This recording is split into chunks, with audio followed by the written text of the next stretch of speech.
Joining us now, Jenny Beth Martin of Tea Party Patriots.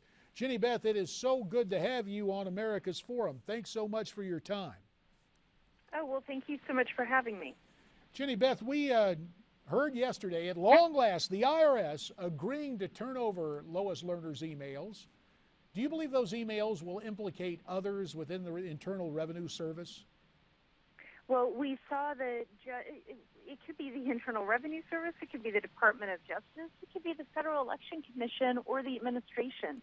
So we don't even know. I mean, it could be the IRS and it could be many or other government agencies. And I say that because Judicial Watch got a Freedom of Information request a few weeks ago. Finally, they were able to get emails, and in those emails from their FOIA requests, they saw that Lois Lerner had been communicating the week she admitted to the targeting. Earlier that week, she had been in touch with the Department of Justice trying to find an example of a Tea Party case that they could prosecute. Jenny Beth, I don't know in your position, obviously, a lot of the groups were dealing with their lawyers and accountants in terms of the IRS, but did you hear from donors about the audits, or is this news to you based on the study there? We've heard about this for over the past year. Donors, local leaders from around the country, people who've liked us on our Facebook page, but especially the donors and the local leaders who have said that they think that they are undergoing unusual scrutiny because of their involvement with the Tea Party. They've never been audited in 20, 30, 40 years, and all of a sudden they get involved with the Tea Party movement, and within 2 to 6 months of their involvement, they find that they are being audited. So it's something that we have suspected, and we've been working with people on Capitol Hill to do what we can to get to the bottom of it.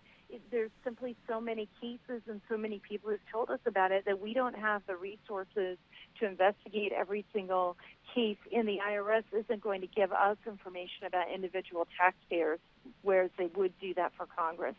And speaking of Congress, obviously my old committee, the Committee on Ways and Means, has jurisdiction over the tax code, oversight of the Department of Treasury and the Internal Revenue Service. Jenny Beth, as you take a look at this, familiar as you are with Congress as well as the political process and these conservative groups, what type of reforms in the tax code need to take place that would perhaps spare bureaucrats the temptation of trying to audit people based on their political beliefs?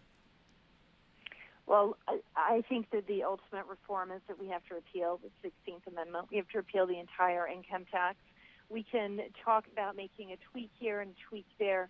The fact of the matter is the code is tens of thousands of pages long, and you can't make a tiny little change to a code that's over 70,000 pages long and expect that that change is going to be lasting or that it will actually stop this behavior in the future. The way to stop it is first to have permanent change and amend the Constitution so that we ensure this does not happen again to any citizen, regardless of their political beliefs.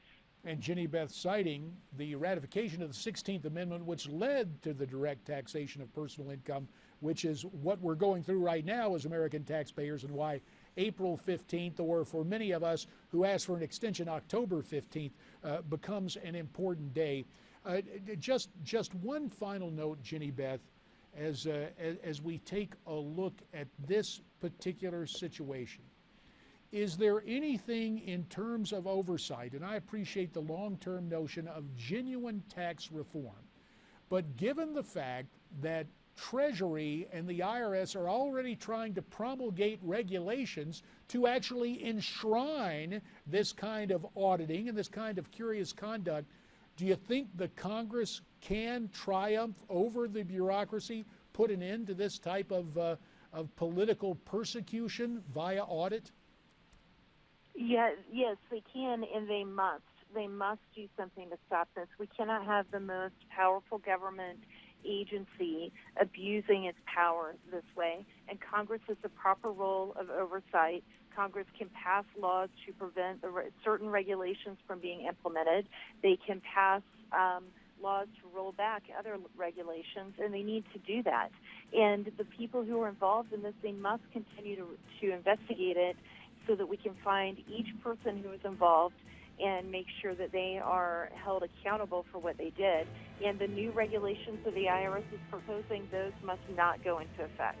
And we'll leave it right there. Jenny Beth Martin, we thank you very much for your time. Look forward to talking to you again. So we put it to you.